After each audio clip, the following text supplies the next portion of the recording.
믿음을 가진다는 것은 어떤 믿는 그 대상이나 어떤 믿는 내용에 대해서 우리가 생각하고 어떤 관념적인, 다시 말하면 어떤 사상적인, 그냥 그렇게 이해하는 정도에서 끝나는 것이 믿는 것이 아닙니다. 믿는다는 것은 따라간다는 것입니다. 믿는다는 것은 그렇게 산다는 것입니다.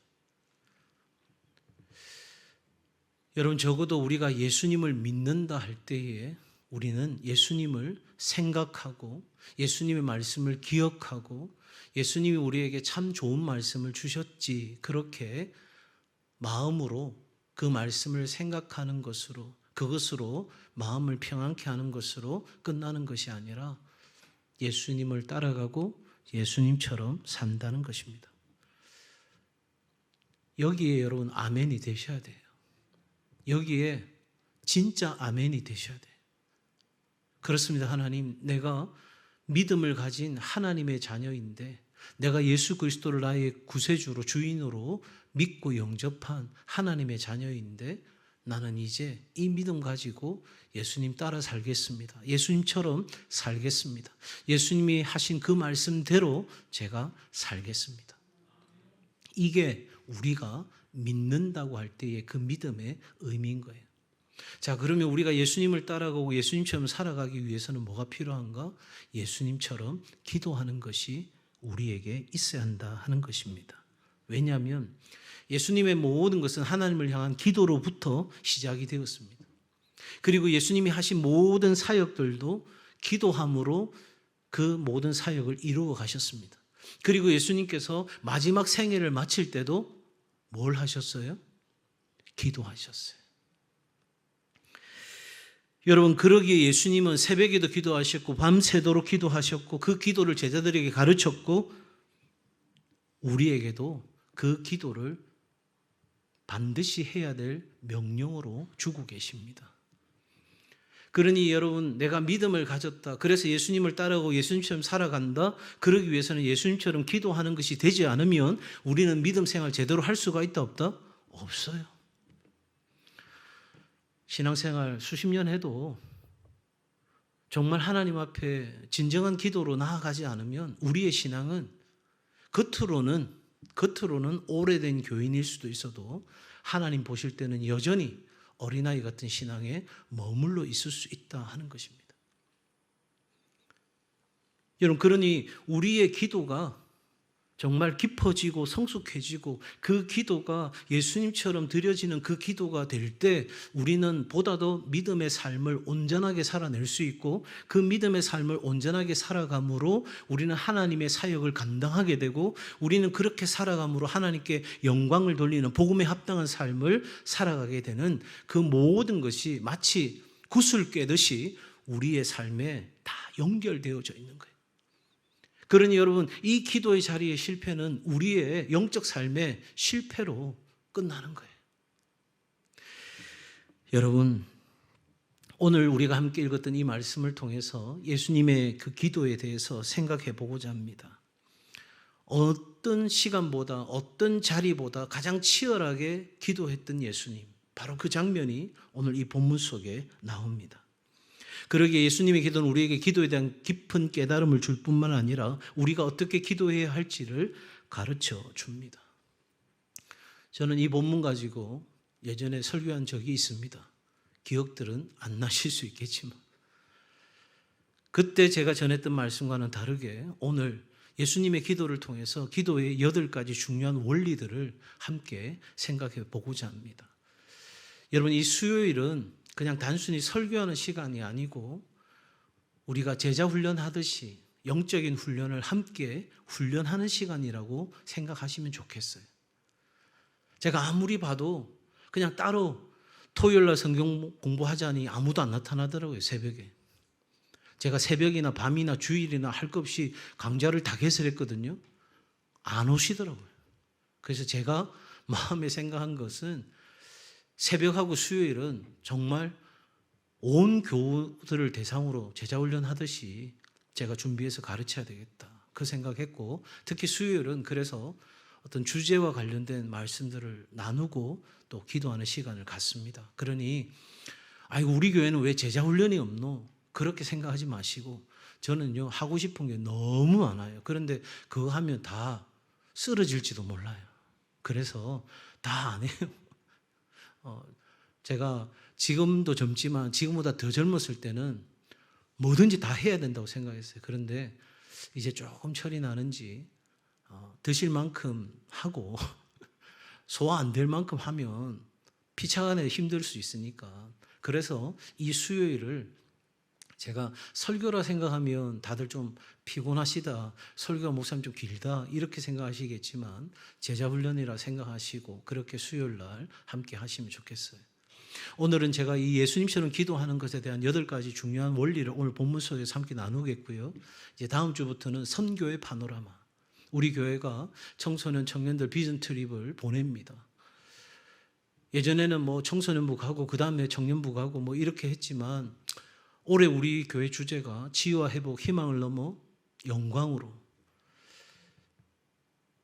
담임 목사로서 우리 청소년들, 청년들을 다 한번 세상을 치유하는 그 자리에 세웠으면 좋겠다 하는 기대가 제 안에 있었고, 근데 너무너무 감사한 것은 정책당이 할 때 제가 이 정도 하면 될 것 같습니다 했던 숫자보다 훨씬 더 많은 청년들이, 청소년들이 이번 비전 트립에 자원했다는 겁니다. 제가 화장실 뒤로 데려가서 너 안 가면 가만두지 않겠다 협박한 게 아니에요. 제가 우리 교육자들이 이야기했습니다. 훈련 안 받을 거면 아예 받지를 마라. 그렇게 해서 여행 가듯이 데리고 가가지고는 답도 없다. 그러니 진짜 아버지의 마음을 품는 일이 무언지를 배우고자 하는 사람, 그래서 훈련받고자 하는 사람, 그래서 그 땅 가운데 하나님의 마음을 나눌 수 있는 사람들을 준비시켜서 가야 된다. 그렇게 우리 청소년과 청년들을 보내고 난 뒤에 제가 이제 또 아프리카 또 중동 지역에 우리의 선교의 방향성들을 설정하는 귀한 시간을 갖고자 2주간 제가 다녀옵니다.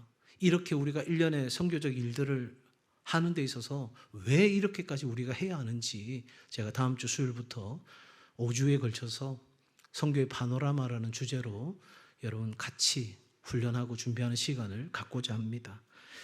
계속해서 여러분 수요일에 바쁘시더라도 좀 시간 내시고, 제가 수요일에도 모이고 금요일에도 모이고 이거 안 하고 수요일에 집중해서 하는 이유가 있지 않겠어요? 그러니 수요일에 지금처럼 참 많은 분들이 와주시는데 더 많은 분들이 오셔서 함께 훈련받고 기도하는 시간이 되었으면 좋겠습니다. 자, 그러면 이제 8가지 중요한 기도의 원리들을 배울 텐데 39절 한번 보십시오. 예수께서 나가사 뭐를 따라? 습관을 따라. 첫 번째로 기도는 한번 따라합시다. 습관이 되어야 합니다. 습관이 되어야 합니다. 여러분 누가복음 18장 1절에 보면 예수께서 그들에게 항상 기도하고 낙심하지 말아야 할 것을 비유로 말씀하셨다. 그러니까 예수님께서는 습관을 따라 기도하셨는데 그 습관을 따라 기도한다는 것은 항상 기도하셨다는 거예요. 앞서도 말씀드린 것처럼 예수님은 기도로 시작했고 기도로 사역했고 기도로 마쳤어요. 그러니까 예수님의 삶에서 기도를 뺄 수가 없는 거예요. 피곤해도 기도했고 좋아도 기도했고 하나님의 도우심이 필요해도 기도했고 영혼들을 구원하기 위해서도 기도했고 사람들을 치유하기 위해서도 기도했고 오병이어 그 보리떡 5개와 물고기 2마리를 가지고 하나님께 축사하시면서도 기도하셨고 예수님의 모든 것은 항상 기도하는 것이었어요. 낙심과 기도는 절대 같이 있을 수 없어요. 염려와 근심과 걱정과 불안과 두려움, 이거와 여러분 믿음과 기도는 같이 공존할 수가 없어요. 믿음과 기도가 약해지면 우리 안에 염려와 근심과 걱정과 불안이 쫙 올라오고요. 우리 안에 믿음과 기도가 강해지면 강해질수록 모든 우리의 부정적인 생각들은 자리를 잡지 못하는 거죠. 바울도 그래서 이야기합니다. 데살로니가전서 5장 17절에서 쉬지 말고 기도하라. 골로새서 4장 2절에서 기도를 계속하고 기도에 감사함으로 깨어 있으라. 에베소서 6장 18절에서 모든 기도와 간구를 하되 항상 성령 안에서 기도하고 이를 위하여 깨어 구하기를 항상 힘쓰며 여러 성도를 위하여 구하라. 강조되는 게 뭐예요? 항상. 뭐 해라? 기도해라. 항상 돈 벌러 나가라. 항상 똑똑해져라. 항상 세상 것 많이 배워라. 그렇게 우리 주님 말씀하시는 것이 아니라 항상 뭐 하라? 기도하라. 왜 이게 중요하냐고요? 사람이 일하면 사람이 일할 뿐이에요. 그런데 사람이 기도하면 하나님이 일하십니다. 그러니 내가 바보 삽질하는 것보다 하나님의 포크레인으로 한번 훑어버리시는 것이 훨씬 더 이치에 맞는 거 아니겠어요?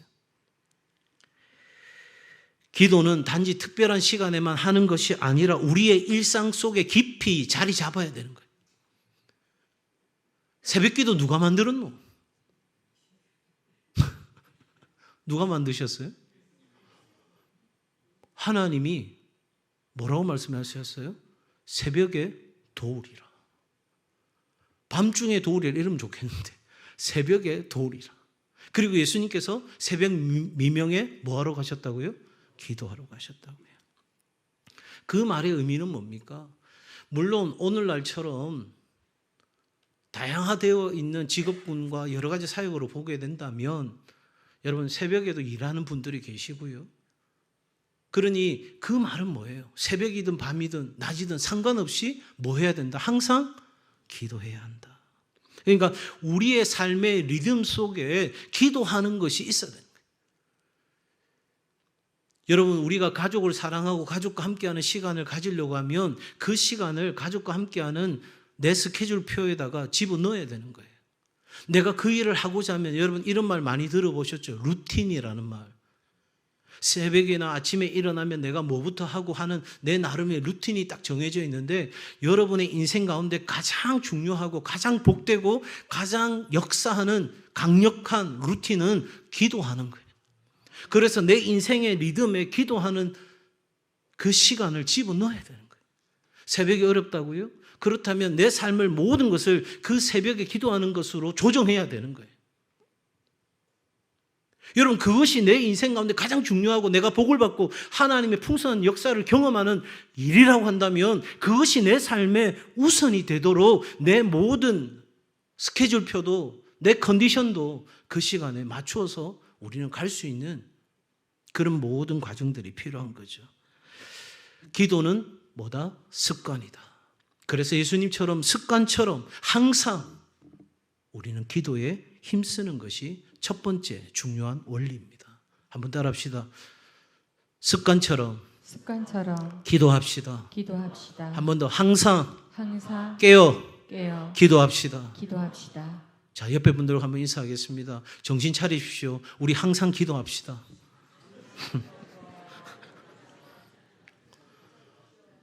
자고 있으면 기도가 아니죠. 깨어 있어야 되는 거예요. 정신 차려야 돼요. 지금 이 시대가 얼마나 중요한 영적 치열한 전쟁이 이루어지는 시대인지 몰라요.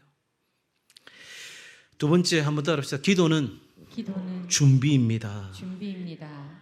예수님께서 이렇게 말씀하시죠. 유혹에 빠지지 않게 기도하라. 자, 이 기도는 준비라고 제가 말씀드렸어요. 그러면 기도가 준비라고 하는 것의 의미는 크게 두 가지로 생각할 수 있습니다. 먼저는 하나님 앞으로 기도하러 나아가기 위한 준비가 우리에게 필요하다 하는 거예요. 기도는 하나님과 나누는 뭐죠? 대화예요, 대화. 대화를 나누려고 하면 뭐가 필요해요? 준비가 필요한 거예요. 여러분, 앞에서 이야기하고 있는데 계속 이러면 어떻게 되죠? 안 돼요. 저 보세요. 순진하게 대답하잖아요. 안 돼요, 안 돼. 제가 집사람이 이렇게 말하고 있는데 계속 이러고 있으면 뭐라 하겠어요? 좀 내 말 좀 들어보라고. 정신 차리라고. 그러지 않겠어요? 여러분, 우리가 하나님 앞에 나아가기 위해서는 준비가 필요한데요. 무엇보다 대화라고 했잖아요. 그러니까 주님의 말씀을 들으려고 하는 준비가 우리에게 필요한 거예요. 주님의 말씀을 들으려고 하면, 경청하려고 하면, 우리 하나님이 내게 뭐라고 말씀하시나 들으려고 하면 우리 마음이 열려야 되고 우리의 귀가 열려야 되는 거예요. 내 생각, 내 지식, 내 경험, 내 아집, 내 고집, 내 오만, 이 모든 것이 강하게 자리 잡고 있으면, 그것이 빈틈없이 나를 채우고 있으면 우리 주님이 말씀하고 싶어도 말씀할 수 없고 말씀하셔도 들을 수가 있다 없다? 없어요. 내가 판단한다니까요. 하나님 그건 말이 안 됩니다. 그렇게 해가지고는 내 인생의 문제가 해결되지 않습니다. 아이고 하나님 그렇게 하신다고요? 그건 전혀 해결할 수 있는 방법이 아닙니다. 다 누가 판단해요? 내가 판단하는 거예요. 그런데 나는 하나님보다 지혜롭지가 못한 거죠. 이건 정말 바보 같은 짓입니다. 여러분, 주님을 향해 우리가 준비한다, 주님께 나아가기 위해 준비한다는 것은 방금 말씀드린 마음을 여는 것, 귀를 여는 것과 동시에 때로는 우리의 삶에 자리를 옮기는 것을 필요로 합니다. 40절에 보니까 그곳에 이르러, 41절에 그들을 뭐해? 떠나. 여러분, 이것은 두 가지 또한 의미를 갖습니다. 하나는 공간적인 분리를 의미할 수도 있습니다. 그냥 나 혼자서 기도하는데 그 기도의 자리가 하나님 앞에 내가 정한 그 기도의 자리에 있게 되는 것. 내 삶에 크고 작은 어려움들이 찾아올 때 내가 하나님 앞으로 나아가는 내 삶에 기도의 자리가 있는 것. 그래서 여러분, 기도 정명단, 우리 기도하는 사람들이 중보기도실에 올라 기도하는 그 시간 너무너무 중요한 거죠. 여러분의 일상의 가정에도 그런 기도의 자리가 있다면 그것만큼 중요한 게 없어요. 여러분, 동시에 그곳에 이르러 그들을 떠났다는 말은 무슨 말이에요? 지금까지 내 생각을 복잡하게 만들던 모든 것들을 다 내려놓는 것을 의미합니다. 생각하면 복잡한 거예요. 생각하면 이것저것 다 뒤섞여가지고 뭐가 뭔지를 모르겠어요. 적어도 여러분, 우리의 삶에 익숙했던 모든 것들을 내려놓고 거리를 두고 그렇게 하나님 앞에 나아가지 않으면 우리의 기도는 하나님과의 충분한 대화를 나눌 수가 없는 거예요. 이런 것과 같은 거예요. 누구 친구랑 대화를 나누다가 갑자기 야, 우리 집에 가스불 안 끄고 온 게 생각났다. 그냥 있으라. 난 간다. 여러분, 우리 하나님 앞에 나아갈 때에 우리의 마음과 우리의 삶의 자리에 대한 준비가 필요한 거예요. 이 수요일에 올 때에 여러분, 복잡했던 우리 오늘 하루의 모든 삶을 다 내려놓고 이번 한 주간에 우리의 지나가는 삶을 내려놓고 오직 하나님 한 분만을 만나겠다고 하는 바로 그들을 떠나는 내 삶의 자리를 떠나는 자리가 이 시간이 될 수 있기를 바랍니다. 우리의 분주함, 걱정과 근심 내려놓는 거 절대 쉬운 일이 아닙니다. 마치 그것이 내가 할 수 있는 유일한 일인 것처럼 살아가는 우리들이죠. 그런데 하나님 앞에 나아가기 위해서는 우리의 마음을 열고 우리의 귀를 열고 때로는 우리의 삶의 자리를 새로운 공간으로 옮겨서 철저하게 하나님 한 분만 집중할 수 있도록 우리의 시간을 가져가는 것이 중요한 기도의 준비입니다. 두 번째로 여러분, 기도가 준비라고 하는 의미는 뭐냐면 영적으로 우리가 준비되는 시간이기 때문입니다. 자, 40절에 보니까 이렇게 말씀합니다. 유혹에 빠지지 않게 뭐하라? 기도하라. 그러니까 기도해야 뭐에 빠지지 않는다는 거예요? 유혹에 빠지지 않는다는 거예요. 그러니까 여러분, 이 기도로 준비하지 않으면 우리가 기도하면서 하나님 앞에 우리의 마음과 영혼을 내어놓고 기도할 때 하나님의 힘과 지혜를 구하고 그렇게 하나님의 역사를 경험하는 것이 되어야 어려움과 시험이 다가올 때에 우리는 기도로 그 어려움을 이길 수 있는 준비가 되어야 된다. 네. 여러분, 이길 수 있는 준비가 되어야 되는 거예요.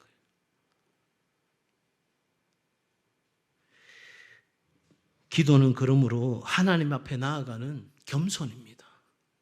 내가 준비된다는 것은 열린 마음으로 열린 귀를 가지고 내가 하나님과 만날 수 있는 그 자리로 나아가고 그래서 내가 영적으로 싸울 수 있는 준비를 해가는 이 모든 것은 하나님이 공급하시는 힘으로 살겠다고 하는 가장 중요한 겸손의 고백이죠.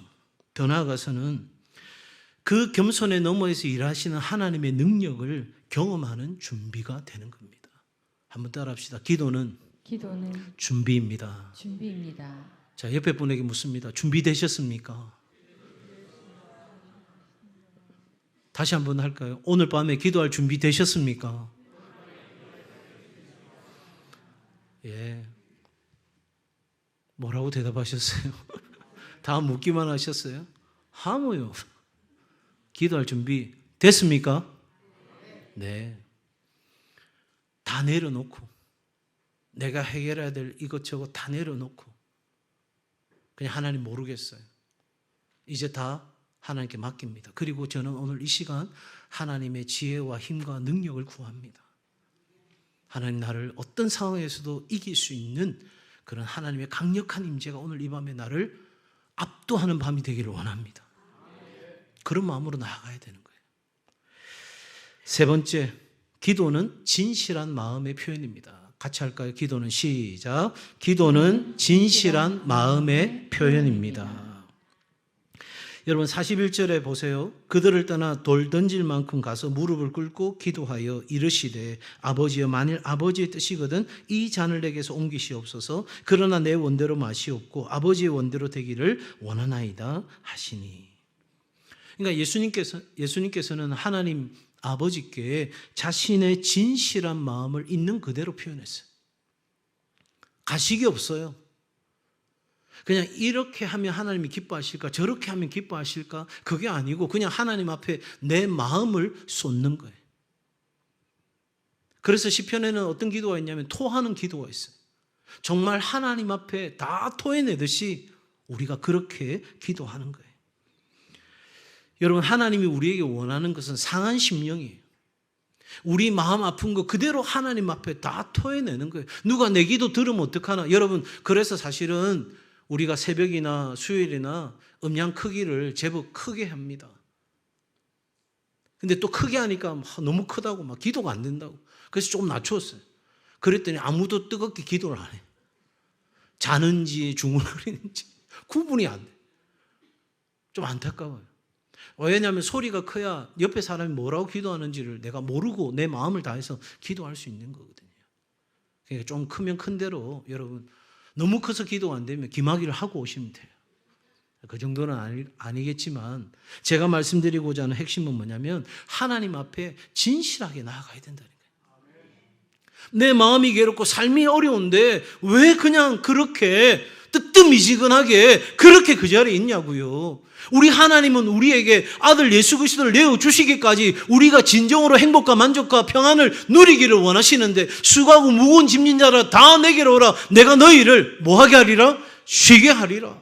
그렇다면 우리 하나님 앞에 영적으로 강하게 도전하고 나아가야 되는 거잖아요. 여호와는 나의 목자시니 내게 부족함이 없으리로다. 다윗의 그 고백이 나의 고백이 되기를 원합니다. 이스라엘아 너는 행복한 자로다. 그렇게 말씀하셨으니 하나님 나와 내 삶과 내 가정이 내 일터가 행복의 일터가 행복한 가정이 되기를 원합니다. 그렇게 우리는 영적으로 부르짖어야지요. 나는 살만하다고요? 나는 괜찮다고요? 좋아요. 그러면 내 옆에 있는 형제 자매들을 위해 그렇게 해야 되죠. 여러분 우리의 두려움, 우리의 염려, 고통, 우리의 소망 하나님께 그냥 솔직하게 아뢰는 거예요. 아이고 어떤 장로님 보니까 권사님 보니까 기도가 너무 유창하고 아름답던데 여러분 하나님이 그거 듣고 싶은 게 아니에요. 자기가 무슨 기도하는지도 모르는 어디서 뺏겨놓은 그런 기도 그거 하나님이 원하시는 게 아니에요. 그냥 하나님 앞에 서툴러도 거칠어도 그냥 진실하게 내 상한 심령을 하나님 앞에 토해내는 일이 우리에게 필요한 겁니다. 모든 기도 속에 하나님의 그 뜻이 이루어지기를 간절히 구하는 그 마음, 바로 그것이 앞서 말씀드렸던 겸손한 마음인 거예요. 내 뜻대로가 아니라 내가 원하는 대로가 아니라 하나님 내 마음을 쏟아 주님 앞에 진실하게 기도합니다. 내 마음이 내 삶이 내 가정이 일터가 주의 공동체가 어려운 가운데 있습니다. 이 나라 이 민족이 너무나 어려운 가운데 있습니다. 하나님 내가 간절하게 주님 앞에 기도합니다. 그러나 나의 원대로 마옵시고 가장 선하시고 가장 좋으시고 가장 지혜로우신 하나님의 뜻대로 모든 일들을 이루어 주옵소서. 저는 그때에 모든 것에 예스할 수 있는 그런 겸손한 믿음이 내 안에 있기를 원합니다. 여러분, 여기에 뭐가 필요하냐면 하나님의 선하심을 믿는 절대 신뢰가 필요합니다. 내게 그런 어려움이 있다고 해서 내 기도가 응답되지 않는다고 해서 내가 하나님 앞에 나아가지만 하나님은 침묵하는 것 같아서 여러분 하나님이 불의하시냐? 결코 그럴 수 없느니라. 하나님은 선하십니다. 이 믿음이 확실해야 되는 거예요. 여러분, 라면 중에 제일 몸에 좋은 라면이 뭔지 아세요? 무슨 라면이라고요? 네, 주와 함께 라면. 네, 주와 함께 라면. 거의 표정들이 썰렁하다 이런 표정인데, 여러분, 우리의 기도의 가장 진실한 고백은 하나님, 이해되지 않는 그 순간에도, 내가 생각하고 내가 세우는 뜻이 이루어지지 않는 그 순간에도 주와 함께라면 나는 병들어도 좋아. 나는 가난해도 좋아. 나는 내 생각대로 되어지지 않아도 좋아. 무슨 라면요? 주와 함께라면. 여러분, 방송국 광고가 아닙니다. 네.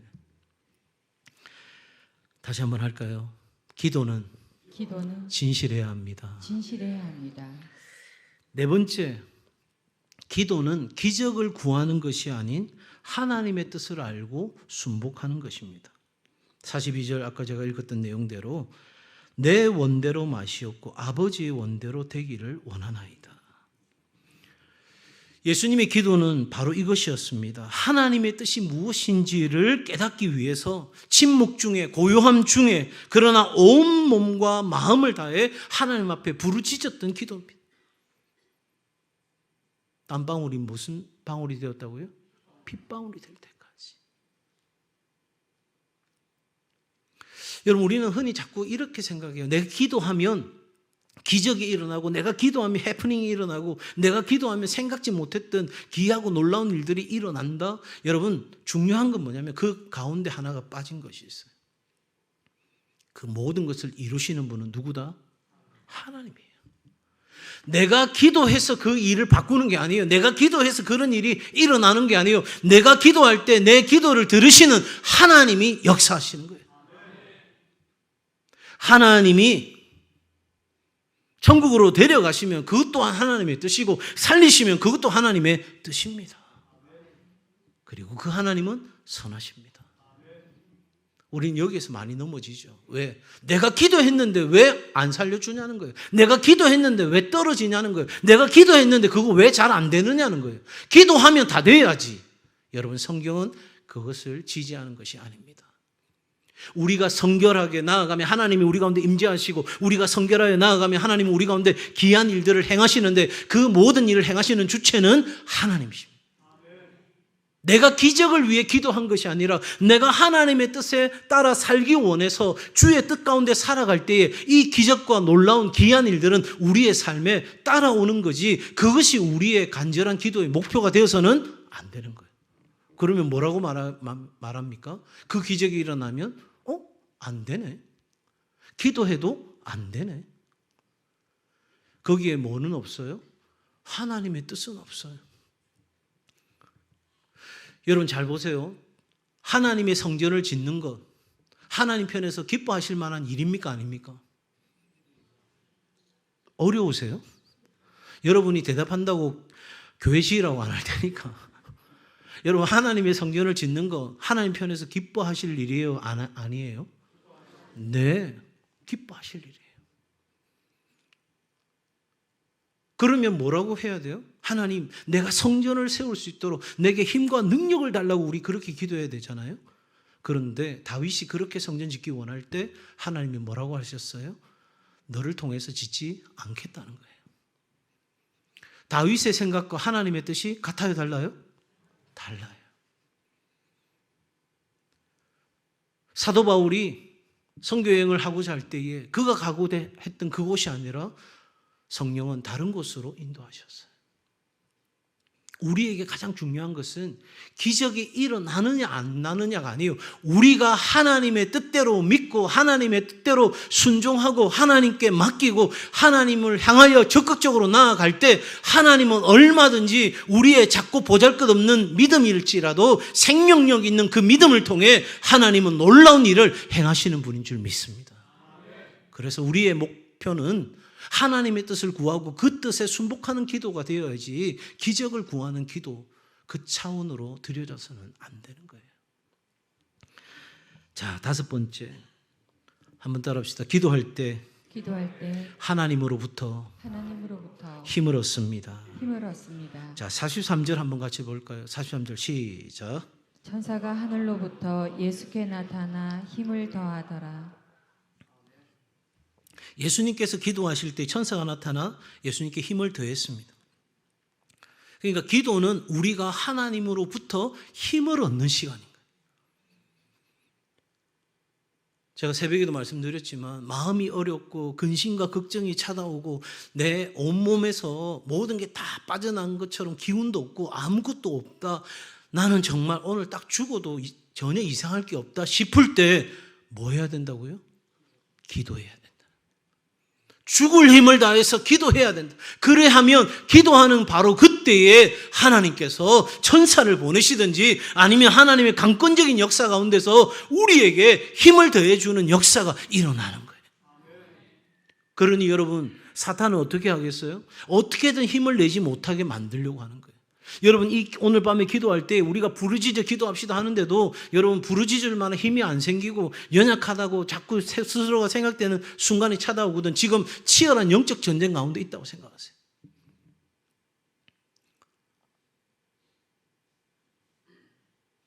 여러분, 내가 다급해져야 간절한 기도를 드린다면 하나님은 내 삶 가운데 무슨 일을 행하실까요? 기도가 우리를 살리고 기도가 우리에게 힘을 더하고 기도가 우리의 삶에 하나님의 뜻대로 살아갈 수 있는, 그래서 예수 그리스도를 따라가고 예수 그리스도를 닮아가고 예수님처럼 기도하는 것이 우리에게 반드시 필요한데 내가 급하고 힘들어야 어려워져야 세상으로부터 압박을 받아야 기도한다면 하나님은 무슨 일을 허락하실까요? 부담스러운 말이죠.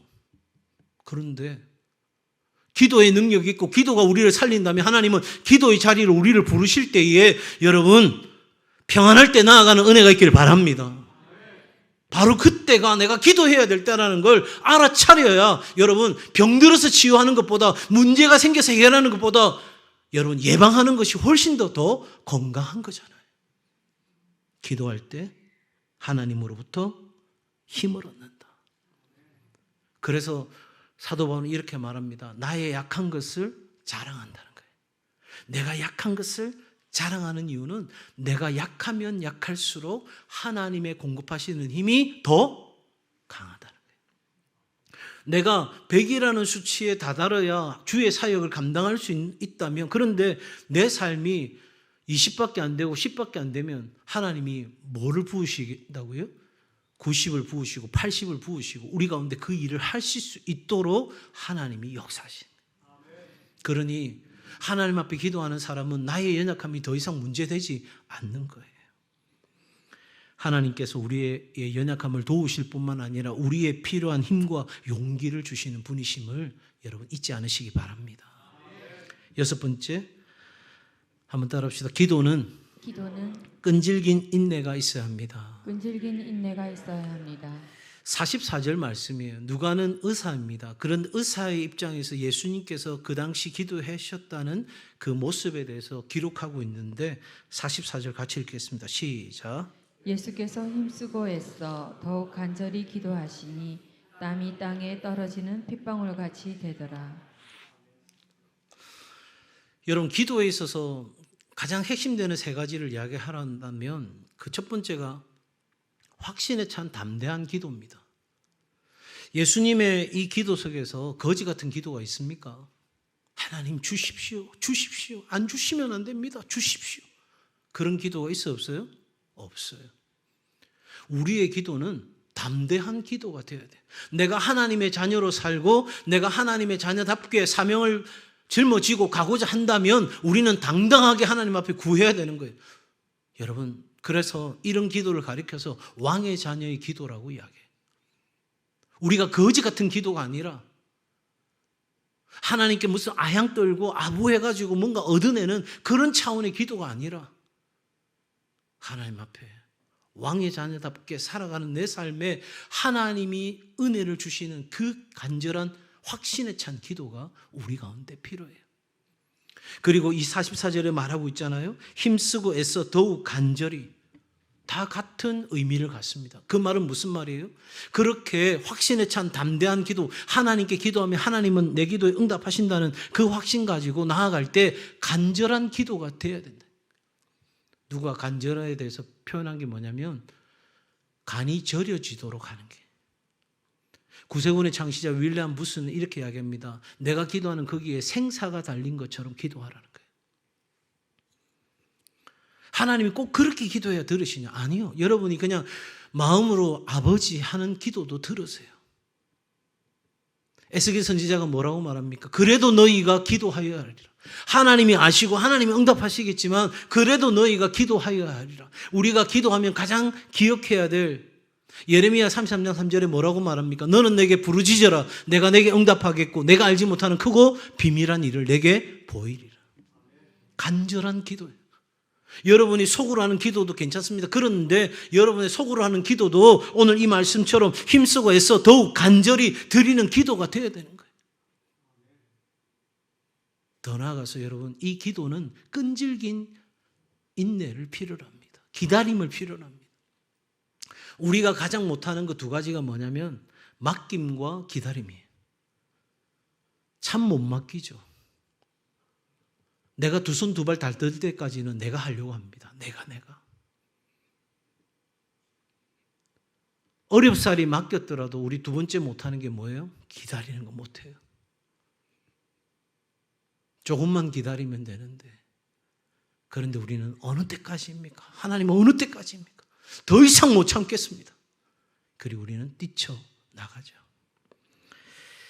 여러분, 마태복음 21장 22절에 이렇게 말씀합니다. 너희가 기도할 때에, 오늘 이 밤에 기도할 때에 무엇이든지, 방금 말씀드렸어요. 무엇이든지 믿고 구하는 것은 다 받으리라. 다 주십니다. 그런데 안 주셔요? 그러면 하나님이 더 좋은 것을 준비하고 계시든지 아니면 내가 그 하나님이 준비하신 것을 받을 수 있는 그릇이 될 때까지 기다리시든지 아니면 내가 구한 것이 정욕으로 쓰려고 잘못 구한 것이 되어서 하나님께서 내 기도가 바뀔 때까지 기다리시든지 어떻게든 하나님은 선하신 그 하나님은 내게 가장 좋은 것을 가장 좋은 때에 완벽한 타이밍에 우리 가운데 주시는 하나님이십니다. 그래서 마가복음 11장 24절에 동일한 말씀을 기록합니다. 그러므로 내가 너희에게 말하노니 무엇이든지 기도하고 구하는 것은 받은 줄로 믿어라. 그리하면 너희에게 그대로 되리라. 한번 따라합시다. 내가 기도한 대로 반드시 됩니다. 그러니 여러분, 하나님 내 기도가 잘못된 기도라면 기도의 내용을 바꾸어 주시고 내 삶에 구하는 것이 어리석은 것이라면 하나님 나로 하여금 지혜롭게 하시고 그래서 내가 내 삶의 기적과 그 삶의 문제 해결을 구하는 것이 아니라 전적으로 하나님의 뜻을 구하고 그 뜻을 따라서 믿음으로 순종으로 적극적으로 나아가기를 원합니다. 그때에 하나님의 역사가 반드시 내게 이루어지는 줄 믿습니다. 그 기도가 우리에게 필요한 거예요. 그래서 여러분 7번째 한번 따라합시다. 기도는 영적 깨어있음입니다. 45절 46절에 보면 기도 후에 일어나 제자들이 가서 슬픔으로 인하여 잠든 것을 보시고 어찌하여 자느냐. 시험에 들지 않도록 깨어 기도하라 하시는 거예요. 여러분, 우리는 기도를 통해 영적으로 깨어 있을 수 있습니다. 오늘 이 시대에 여러분 분별력이 필요한 건 뭐냐면 너무나 세속주의가 우리 안에 정말 자연스럽게 들어와 있다는 거예요. 그리스도인인데도 우리가 믿음으로 예수 그리스도를 따라가고 예수 그리스도를 닮아가고 예수 그리스도처럼 살아가기를 원한다고 말하면서도 우리의 사고를 지배하는 건 여전히 세상의 생각들인 거예요. 여러분, 기도를 통해 우리는 영적으로 깨어 있고 여러분 영적으로 깨어 있어 기도에 힘쓰는 일이 우리에게 있어야 합니다. 영적인 잠을 자고 있으면 안 돼요. 내가 자는지도 모르고 잠들어 있다는 거예요. 여러분 그렇지 않아요?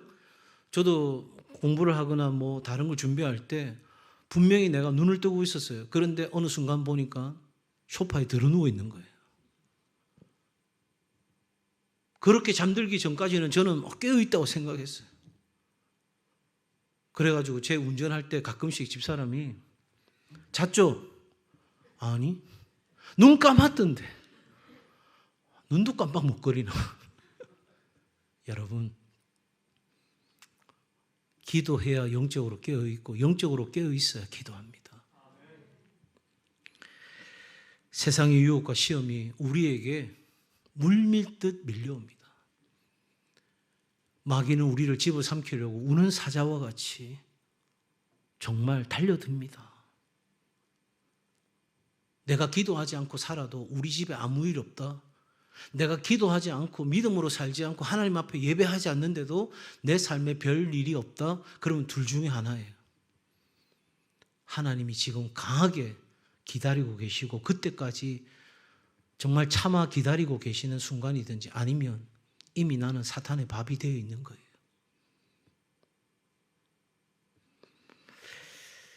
날마다 순간마다 여러분 기도할 수 있는 삶이 되기를 바랍니다. 마지막으로 함께 합시다. 기도는 함께 해야 합니다. 함께 해야 합니다. 예수님은 돌 던질 만한 곳에 가서 기도하셨어요. 그 말의 의미가 뭘까요? 저는 이렇게 생각해요. 너무 멀지 않은 곳에 갔어요. 누구와? 제자들과 거리가 그렇게 멀지는 않는, 그냥 예수님 홀로 기도할 수 있는 그런 시간, 그 정도를 할 수 있는 거리였어요. 여러분, 세상에서 우리가 이기고 승리할 수 있는 가장 중요한 지혜로운 방법은 먼저는 성령과 함께하는 기도가 되어야 되죠. 성령이 내 안에서 말할 수 없는 탄식으로 기도하는 것이 되어야 됩니다. 그래서 함께하는 기도가 되어야 돼요. 오늘 이 밤에도 기도할 때 성령이 내 마음을 부여잡고 성령이 내 안에서 역사하는 성령과 함께하는 기도가 되어야 될 뿐만 아니라, 두 번째, 여러분, 형제 자매들과 함께 예수님이 기도하신 것처럼 우리 함께 기도의 자리로 나아가야 되는 거예요. 가족교회에서 소그룹에서 함께 손을 부여잡고 기도하는 것이 얼마나 중요한지 몰라요. 오늘 예배 드렸습니까? 은혜 받았습니까? 별일 없죠? 한 주 동안 잘 지내십시오. 빠이빠이. 그게 아니고 진짜 우리가 손을 부여잡고 함께 기도하는 그 자리가 있어야 돼요. 통곡의 자리가 있어야 돼요. 그 영혼을 향한 깊은 곳을 향한 우리 안에 갈망이 터져나오는 자리가, 우리가 함께 기도하는 자리가 되어야 되는 거예요. 예수님이 이렇게 말씀하셨어요. 마태복음 18장 19절과 20절에서 진실로 다시 너희에게 이르노니 너희 중 두 사람이 이 땅에서 합심하여 무엇이든지 구하면 하늘에 계신 내 아버지께서 그들을 위하여 이루게 하시리라. 두세 사람이 내 이름으로 모인 곳에는 나도 그들 중에 있느니라. 사도행전 1장 14절에 이렇게 이야기합니다. 이 모든 사람들이 여자들과 예수의 어머니 마리아와 예수의 아우들과 더불어 마음을 같이하여 오로지 기도에 힘쓰더라. 여러분, 우리 모두 더불어 마음을 같이하여 함께 기도할 때 하나님이 우리와 함께 하시고 우리의 기도에 응답하시는 줄 믿습니다. 다른 것에 힘쓰는 게 아니에요. 기도하는 일에 힘써야 합니다. 여러분, 예수님처럼 기도하는 삶 살기를 소망합니다. 여러분, 이 기도가 우리의 삶의 영적 삶의 중심이 되어지고 하나님과 깊은 인격적 교제를 가지는 것이 우리 삶의 가장 중요한 목적이 될 수 있기를 바랍니다. 여러분, 오늘 이 말씀을 통해 예수님의 기도를 통해 우리의 기도에 대해서 진단해 보았다면 예수님의 기도를 본받아 진실하고 간절한 마음으로 하나님께 나아가는 은혜가 있기를 바랍니다. 여러분, 이제 이번 금요일 우리는 부흥회인이라고 하는 정말 한국의 교회가 새롭게 영적으로 각성하는 일에 우리 교회가 바톤을 이어받아서 함께 뜨겁게 예배하고 기도하려고 합니다. 그냥 혼자 하면 되지, 우리 교회만 하면 되지. 아니요, 우리가 연합하고 우리가 함께하고 우리가 이 나라 이 민족과 열방을 향해서 우리가 분연하게 일어설 때에 하나님의 놀라운 영적 부흥이 우리 가운데 일어나게 되는 줄 믿습니다. 그냥 한번 하는 행사가 아니에요. CTS 후원하려고 하는 행사가 아니에요. 저는 그런 마음으로 초대하지 않았어요. 적어도 하나님 우리 교회 가운데 이 마지막 시대 하나님의 부흥이 일어나는 진원지가 되게 도와주시고 우리가 이 한국교회와 열방을 향한 부흥을 이끌어가는 선도하는 교회가 되게 도와주시고 우리 교회를 통해서 이 영적 부흥의 바톤이 다음의 교회로 다른 세상으로 이어지는 역사가 일어나는 현장이 되기를 원합니다. 저는 그렇게 치열하게 기도했고 그 시간을 통해서 이 금요일 집회를 준비하고 있는 거예요. 시티에서 어떻게 생각하는지, 우리 성도들이 어떻게 생각하는지 저는 다 모르겠어요. 그러나 적어도 이 집회 앞에 서 있는 이 담임 목사는 그 마음으로 부르짖고 있어요. 사랑하는 여러분, 예수님은 우리에게 세상을 이길 방법을 가르쳐 주셨어요. 믿음으로 하나님께 나와 기도와 간구로 아뢰는 것입니다. 그것부터가 우리의 삶의 시작이고 과정이고 마침이 되어야 우리가 원하는 진정한 삶을 살 수 있다는 사실. 이 놀라운 은혜 가운데 여러분 이 밤에 함께 뜨겁게 기도하는 밤이 되기를 주의 이름으로 축복합니다.